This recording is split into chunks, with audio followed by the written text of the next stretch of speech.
Salut à tous, c'est Pank de la chaîne, bienvenue sur cette vidéo qui aujourd'hui va parler hypnopédagogie, psychopédagogie et ces cartographies, ces éléments, on va dire théoriques qu'on peut partager en cours bien sûr pendant l'apprentissage de différents principes hypno ou psycho et surtout qu'on va partager ou proposer, donner comme hypothèse de travail et ou de réflexion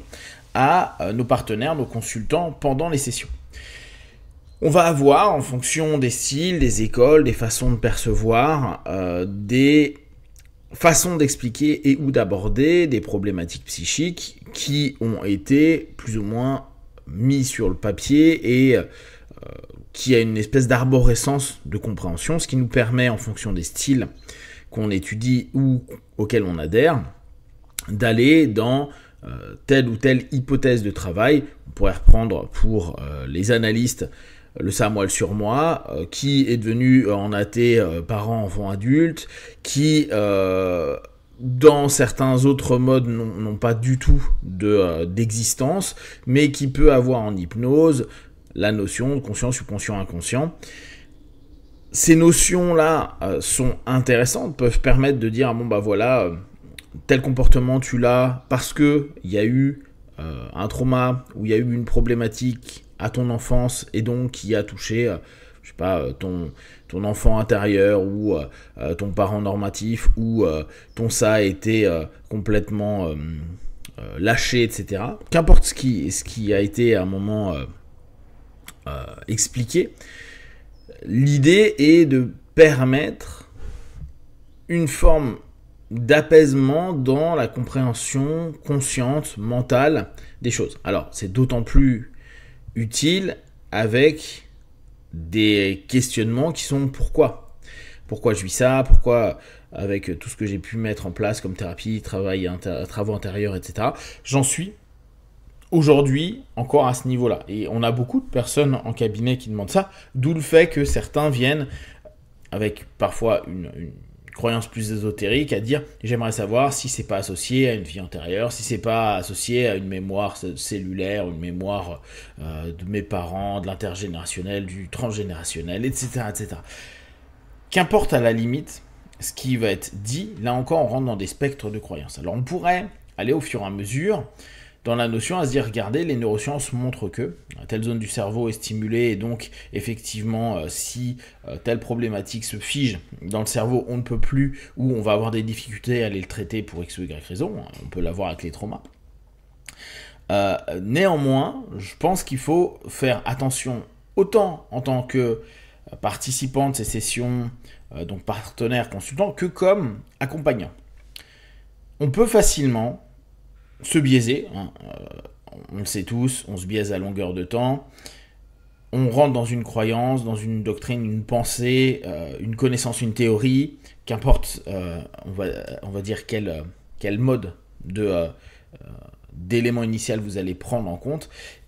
mais on va acheter quelque chose. On va acheter, on va dire, une connaissance, pour faire très neutre. Et à partir du moment où on achète une connaissance, on va naturellement, pour éviter des bugs dans notre cerveau et des bugs dans notre explication, dans notre compréhension, tenter à chaque fois de biaiser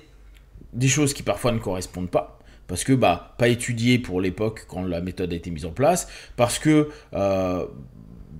ça pourrait distordre un peu les choses, donc on va distordre l'information nouvelle qui arrive pour l'intégrer dans l'ensemble des informations et des cartographies informationnelles qu'on a. Et dès lors, on peut facilement s'enfermer dans un ensemble de connaissances qui vont valider, par exemple, alors le mot pour nous, accompagnant, n'est pas juste, mais je vais un peu exagérer le mot, un diagnostic, c'est-à-dire je suis comme ça parce que. Je vous rappelle, les seuls en psycho qui peuvent poser des diags, c'est psychologues et les psychiatres. Donc, très souvent, on va dire oui, parce que tu as un comportement évitant ou parce que tu as un comportement belliqueux, tu vas avoir tel type de notion. Et à partir de là, le consultant, il va se donner un ensemble d'explications et thérapeute, praticien et accompagné, à ce moment-là, vont être en équipe pour aller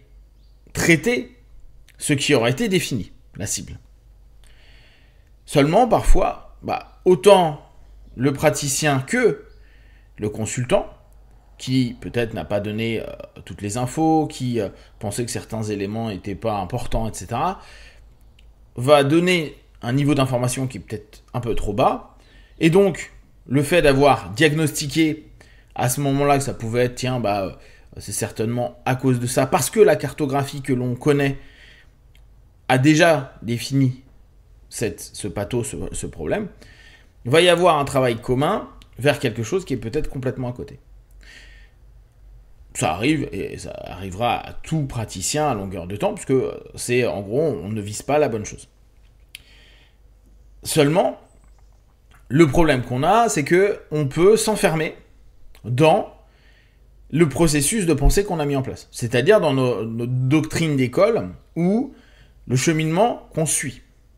C'est lié à du transgénérationnel, parce que ton père, ta mère, parce que. Et à partir de là, on inscrit, on propose, on suggère, pour les plus hypnotistes d'entre vous, cette réalité à notre consultant, qui va dès lors voir son problème au travers de ce que l'expert, le praticien, a pu lui proposer. Et ça se trouve, c'est absolument pas ça. Sauf que vu qu'on sait qu'on se biaise après par rapport à des faits ou des informations qu'on a pu avoir pour que le récit puisse être le plus stable possible et qu'on puisse avoir un apaisement et ou au moins se dire je sais pourquoi, on peut passer à côté d'un million de choses. D'où le fait que c'est toujours un peu compliqué quand on va voir quelqu'un qui va dire moi mon thérapeute, mon accompagnant, mon médium, n'importe qui en figure d'autorité m'a dit que j'avais ceci ou cela. Pour lui, tu ne peux pas ouvrir sur autre chose, parce que si en plus c'est suite à, je ne sais pas, une analyse qui a duré 15 ans, on en a conclu ceci, c'est un peu compliqué de faire, peut-être que c'est pas ça. Ouais, mais ça fait 15 ans que j'ai travaillé dessus, et c'est ce à quoi on a conclu. Donc je vois pas pourquoi toi, avec un cadre qui est différent, donc une compétence et une connaissance qui est différente, automatiquement une cartographie qui ne correspond pas, t'aurais plus raison. Et ça peut même carrément faire bugger. Je peux pas me dire, tiens, ça fait 15 ans que je travaille sur un truc, et qu'il y a un type, parce qu'il a une cartographie qui est différente, donc une perception des choses qui ne sera pas la même que celle de l'analyse sur laquelle on a conclu quelque chose, qui va avoir raison étant là encore faux, sachant que ça reste une cartographie comme une autre, mais en tout cas, ça peut créer un déblocage, si on recadre, donc on met dans un nouveau cadre, la perception des choses, et il peut y avoir à ce moment-là des blocages. Mais si ça arrive pour l'accompagner, ça arrive complètement pour l'accompagnant, qui va parfois continuer à se dire « oui, mais c'est ça parce que, donc on travaille ça parce que, alors qu'en fait, il y a eu erreur dès le départ. C'était pas ça. Et à la place de dire « bon, vu qu'il n'y a pas de feedback positif, c'est pas ça, et c'est pas grave, on va chercher peut-être une autre cartographie, une autre compréhension, une autre perception des choses », vu qu'on reste un peu dans la doctrine qu'on connaît, ou auquel on a le plus adhéré, ou auquel on a eu peut-être le plus de succès, on va pas permettre d'ouvrir à notre partenaire des voies qui pourraient explorer et lui permettre d'être bien. Donc, il faut qu'on fasse attention à notre hypnopédagogie, psychopédagogie, parce que autant ça nous impacte nous et quand ça bloque trop, il vaut mieux l'envoyer chez quelqu'un d'autre parce que ça lui permettra d'avoir justement un autre cadre, peut-être d'autres façons de fonctionner et d'autres matrices de pensée. Mais ça enferme aussi la personne à répéter sans cesse un récit qui n'est qu'un récit et qui ne sont pas les faits. Et dès lors, il va tenter de répondre tout le temps à son récit, alors qu'en fait, avec une simple ouverture, pas si simple que ça parfois, mais avec une ouverture, il y aurait pu avoir une recomposition et une meilleure réponse à l'ensemble de l'accompagnement qu'il est en train de vivre par rapport à ça. Donc si vous avez des questions et des remarques sur le sujet, partagez sur Facebook, YouTube, j'y répondrai le plus rapidement possible. Comme d'habitude, de tout ce que je propose, ne prenez que ce qui est bon et juste pour vous tester, observer, analyser et conclure. Be one, ciao.